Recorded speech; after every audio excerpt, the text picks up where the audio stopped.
दोस्तों, उनसे पूछो जिनकी आंखें नहीं होती या जिनको दिखाई नहीं देता कि वह कैसा महसूस करते हैं। आप सोच भी नहीं सकते हैं। और आपको भगवान ने आंखें दी है जिनको आप खराब कर रहे हैं, उनका ध्यान नहीं रख रहे हैं। आजकल छोटे छोटे बच्चों के भी चश्मा लग जाता है। दोस्तों, इस संसार का सुंदर नजारा हम अपनी आंखों से ही देख सकते हैं। अगर हमारी आंखों की रोशनी हमसे छिन जाएगी तो हम कुछ भी नहीं देख पाएंगे। ये दुनिया हमारे लिए बेरंग हो जाएगी। इसीलिए अगर किसी की आंखों की रोशनी कम होने लगी है या जिसको बचपन में ही चश्मा लग गया है, वह इस कहानी को ध्यान से सुने और अपने परिवारजनों को भी इसके बारे में बताए।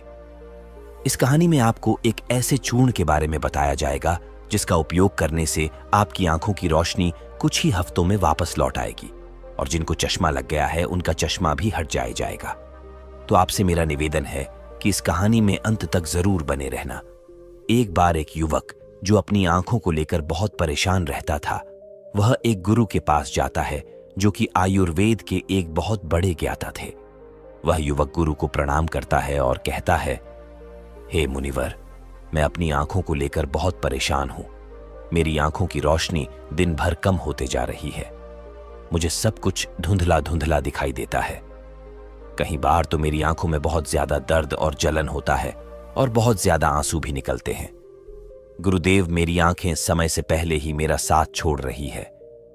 कृपया करके आप मुझे कोई ऐसा समाधान बताइए जिससे मैं अपनी आंखों की रोशनी को फिर से प्राप्त कर सकूं और आंखों की इन सभी समस्याओं से हमेशा हमेशा के लिए छुटकारा पा सकूं। उन गुरु ने उस युवक की सभी समस्याओं को ध्यान से सुना और फिर कहा कि बेटा, हमारे आयुर्वेद में आंखों से संबंधित एक पूरा उपनिषद लिखा गया है जिसे चक्षु उपनिषद कहा जाता है। इसके अलावा हमारे महर्षि वाग भट्ट ने आंखों के इलाज से संबंधित कई उपाय बताए हैं, कई नियम बताए हैं, जिसमें कुछ प्रमुख नियमों के बारे में आज मैं तुम्हें बताता हूं। और इसके साथ ही आज मैं तुम्हें एक ऐसे चूर्ण के बारे में बताऊंगा जिसका 15 दिन उपयोग करने से ही आपकी आंखों की ज्योति जो है वह वापस लौट आएगी और साथ में ही इन नियमों का पालन करने से सिर्फ कुछ ही हफ्तों में आपकी आंखों की रोशनी में एक आश्चर्यचकित परिवर्तन होगा। आप खुद देखेंगे कि आपकी आंखों की रोशनी वापस लौट आएगी और आपको पहले से अधिक स्पष्ट दिखाई देगा। और अगर तुम लंबे समय तक इस चूर्ण का उपयोग करते हो और इन नियमों का पालन करते हो तो तुम्हारी आंखों की सभी समस्याएं, सभी बीमारियां जड़ से खत्म हो जाएंगी और तुम्हारी आंखें हमेशा के लिए स्वस्थ और दृष्टिपूर्ण बनी रहेगी। फिर गुरु उस युवक से कहते हैं कि बेटा, सबसे पहले इन नियमों के बारे में जानते हैं। इसके बाद मैं तुम्हें उस चूर्ण के बारे में, उस चूर्ण की विधि के बारे में बताऊंगा और यह भी बताऊंगा कि तुम्हें उसे किस तरह से प्रयोग करना है। फिर गुरु उस युवक से कहते हैं कि बेटा, अब तुम इन नियमों को ध्यान से सुनो। आंखों के उपचार के लिए आयुर्वेद का पहला नियम है, सुबह उठते ही बिना कुल्ला किए अपने मुंह की लार को आंखों पर लगाना है। तुम जैसे ही सुबह बिस्तर से उठते हो तो बिस्तर पर बैठे हुए ही अपने मुंह की लार को अपनी अंगुली में लो और उसे अपनी आंखों की कोर में काजल की तरह लगाओ। यह बहुत ही रामबाण इलाज है। आंखों की सभी समस्याओं का असल में हमारी लार में वह सभी तत्व पाए जाते हैं जो मिट्टी में होते हैं, और जब हम सुबह की लार को आंखों में लगाते हैं तो वह सभी पोषक तत्व हमारी आंखों को मिलने लगते हैं जो इसे स्वस्थ बनाए रखने के लिए बहुत जरूरी है। आंखों को हमेशा स्वस्थ बनाए रखने के लिए आयुर्वेद का दूसरा नियम है, मुंह में पानी भरकर आंखों में धीरे धीरे छींटे मारना।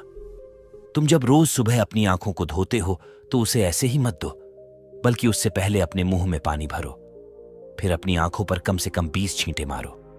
छींटे इतनी तेजी से ना मारो कि आपकी आंखों में दर्द होने लगे, वह लाल हो जाए। हमें बस इतनी तेजी से छींटे मारने हैं ताकि पानी आपकी आंखों के अंदर चला जाए। जब आप आंखों में छींटे मारते हैं तो अंदर की छोटी से छोटी गंदगी भी पानी के साथ भर कर निकल जाती है और आंखें साफ हो जाती है।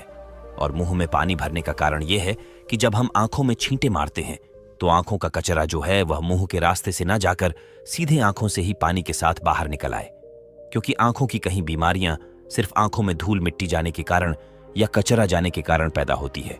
और जब यह सब कचरा साफ होगा तो हमारी आंखें भी स्वस्थ होगी। फिर गुरु उस युवक को तीसरा नियम बताते हुए कहते हैं कि बेटा, सूर्य देव को देखना है। हर दिन लगभग 5 मिनट के लिए सूर्य देव को देखना है। लेकिन दोपहर में या तेज धूप में नहीं। सिर्फ उगने से 1 घंटे के अंदर अंदर या फिर सूर्यास्त होने के 1 घंटे पहले सबसे ज्यादा अच्छा तो ये होगा कि तुम सूर्य देव के उगने या अस्त होने के समय उनके दर्शन करो। और जब जरूरत महसूस हो तो पलके झटका भी सकते हो। शुरू में इसे 1 मिनट के साथ शुरू करो और धीरे धीरे इसे 5 मिनट तक लेकर जाओ। सूर्य दर्शन के समय सूर्य की किरणें हमारी आंखों में अवशोषित होती है और हमारी आंखों को ठीक करती है। अंत में अपनी दोनों हथेलियों को रगड़कर उसे अपनी आंखों के ऊपर रख लो, लेकिन इस बात का ध्यान रखना कि आपको अपनी आंखों के ऊपर रखना है, उन्हें दबाना नहीं है। ऐसा करने से आंखों को आराम मिलता है। चक्षु उपनिषद में सूर्य देव को आंखों का वेद कहा गया है। फिर गुरु उस युवक को अगला नियम बताते हुए कहते हैं कि आंखों का व्यायाम करो। आप इसे किसी भी समय कर सकते हैं, लेकिन सुबह और सोने के पहले करने से यह ज्यादा फायदा देता है। इसके लिए सबसे पहले तो अपनी आंखों को 10 बार ऊपर नीचे करो। 10 बार ऊपर करो और 10 बार नीचे करो। जितना हो सके उतना ऊपर करो और जितना हो सके उतना ही नीचे लो। लेकिन इस बात का ध्यान रखना है कि आंखों के साथ सर नहीं घूमना चाहिए। सर स्थिर होना चाहिए। सिर्फ और सिर्फ आपकी आंखें घूमनी चाहिए। आंखों को ऊपर नीचे करने के बाद आंखों को 10 बार बाईं ओर और 10 बार दाईं ओर लेकर जाओ। इसके बाद 10 बार आंखों को ऊपर कोने की ओर और 10 बार आंखों को निचले कोने की ओर लेकर जाओ। इसके बाद आंखों को गोल गोल घुमाते हुए एक वृत्ताकार आकृति बनाने का प्रयास करो। आंखों को 10 बार दाहिनी और गोल गोल घुमाएं और 10 बार बाईं ओर गोल गोल घुमाएं।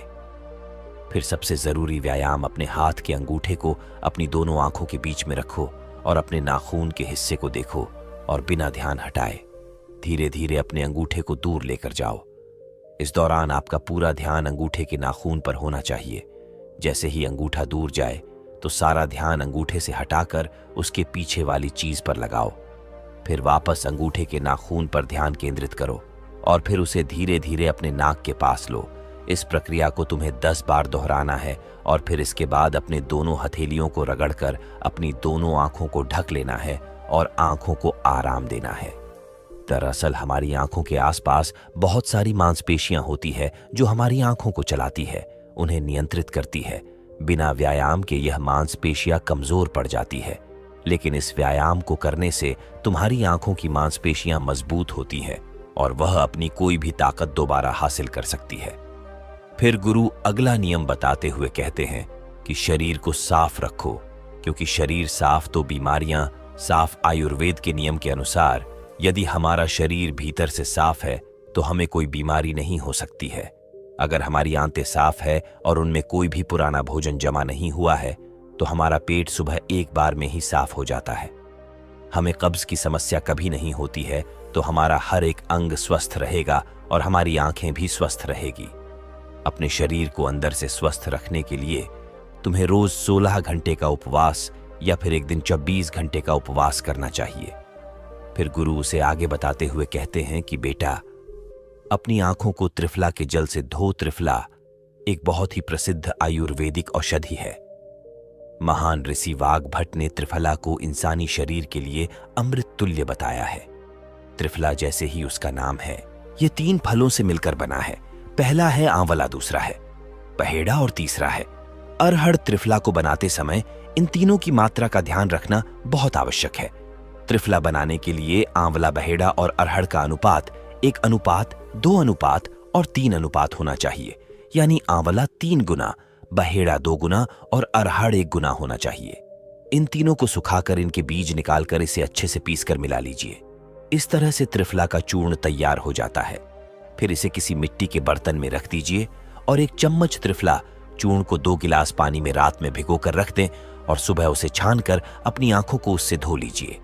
ऐसा करने से बहुत ही तेजी से आंखों की सभी समस्याओं में आराम मिलता है और आंखों की रोशनी बहुत ही तेजी से बढ़ती है।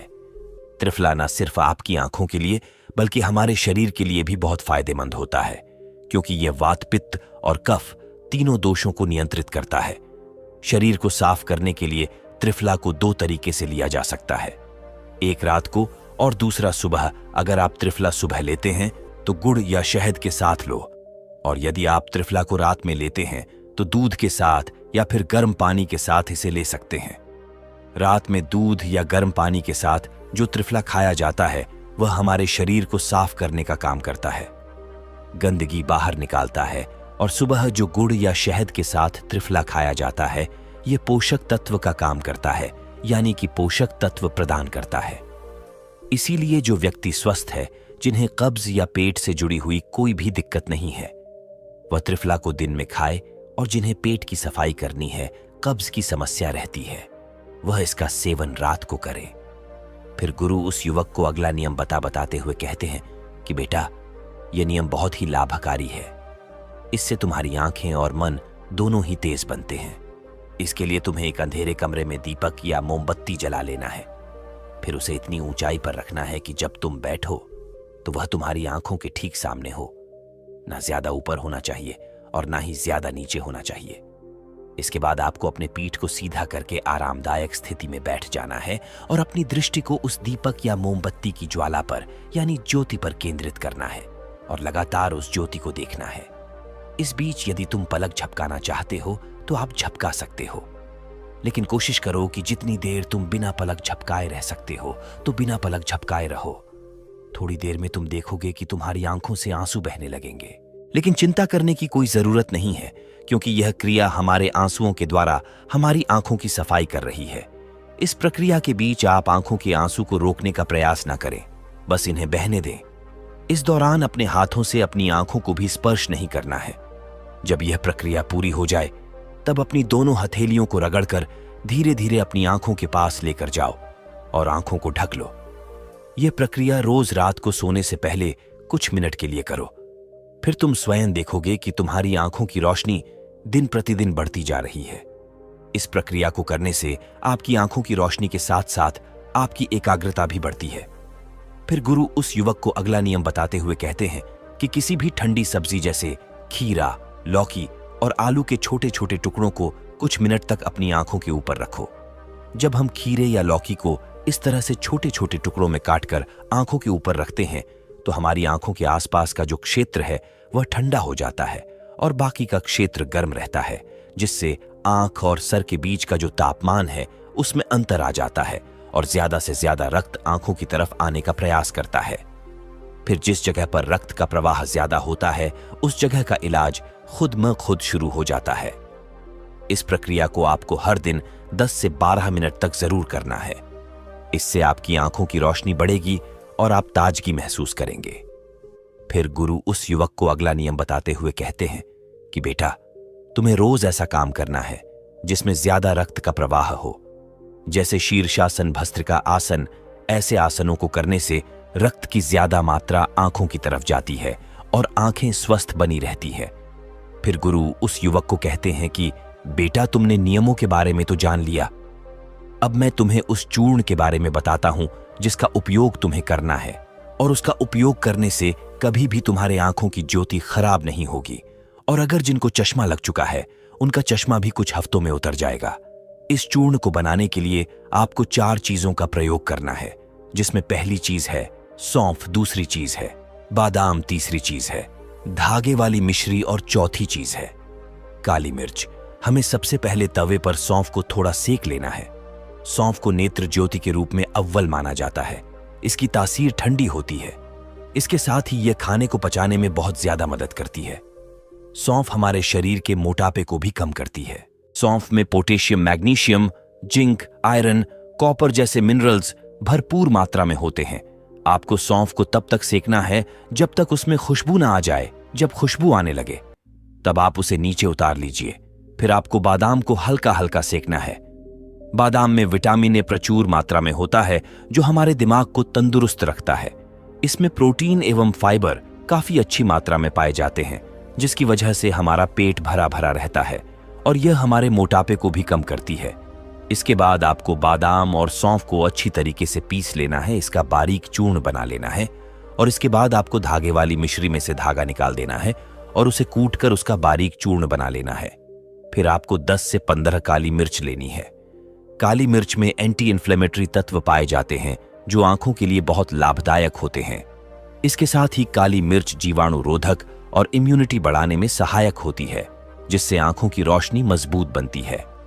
काली मिर्च में विटामिन ए और विटामिन ई पाए जाते हैं जो आंखों के लिए बहुत लाभदायक है। काली मिर्च को भी आपको अच्छी तरीके से कूट लेना है। उसका भी बारीक चूर्ण बना लेना है। फिर आपको इन चारों चीजों को एक साथ मिक्स कर लेना है। फिर आपको इस चूर्ण को 1 चम्मच गुनगुने पानी में या फिर 1 गिलास दूध में सुबह सुबह खाली पेट लेना है। इसको लेने से आपकी आंखें बिल्कुल स्वस्थ रहेगी और साथ ही साथ आपका पेट भी बिल्कुल साफ होगा। आप अच्छी तरह से फ्रेश हो पाएंगे। इससे आपको अच्छी नींद आएगी और आपकी आंखों की रोशनी और दिमाग तेज होगा और ये चारों चीजें जो है वह आपको अपने घर में ही उपलब्ध हो जाएंगी। फिर गुरु उस युवक से कहते हैं कि बेटा, आज के समय में आंखों को स्वस्थ रखने के लिए जो सबसे ज्यादा जरूरी है वह है अपनी स्क्रीन टाइम को कम करना। आजकल लोग सुबह उठते ही सबसे पहले अपने फोन के मैसेज को देखते हैं और फिर पूरे दिन यहां तक कि देर रात तक मोबाइल या लैपटॉप को यूज करते हैं। और इन लैपटॉप, फोन, टीवी से निकलने वाली लाइट हमारी आंखों के लिए बहुत नुकसानदायक होती है। इसीलिए आप एक ऐसा रूटीन बनाएं जिसमें आप रात में 8 या 9 बजे के बाद किसी भी तरह की स्क्रीन को नहीं देखेंगे। ऐसा करने से आपकी आंखों को तो आराम मिलेगा ही, साथ ही साथ आपकी नींद जो है वह गहरी हो पाएगी और अगले दिन आप तरोताजा महसूस करेंगे। और अगर आपका काम देर रात तक लैपटॉप पर है तो आप हर कुछ देर में ब्रेक लो, आंखों को बंद करो और उन्हें आराम दो। इसके अलावा आप अपने खाने में विटामिन ए और विटामिन सी को शामिल करो, जैसे गाजर, संतरा, चकुल इत्यादि। यह सब आपकी आंखों को स्वस्थ रखने के लिए अहम भूमिका निभाते हैं। तो दोस्तों, उम्मीद करता हूं आपको इस कहानी से जरूर बहुत कुछ सीखने को मिला होगा। यह कहानी आपको कैसी लगी हमें कमेंट बॉक्स में कमेंट करके जरूर बताएं और इस वीडियो को लाइक भी जरूर करें और साथ ही इस वीडियो को अपने दोस्तों के साथ जरूर शेयर करें ताकि उन्हें भी इस कहानी से कुछ सीखने को मिल सके। ऐसी ही प्रेरणादायक और बुद्धा स्टोरी सुनने के लिए हमारे चैनल को सब्सक्राइब करके बेल आइकन को जरूर दबा दें ताकि आने वाली अगली वीडियो की नोटिफिकेशन आपको मिल सके। इस वीडियो में बस इतना ही। मिलते हैं अगली वीडियो में। जब तक के लिए अपना ख्याल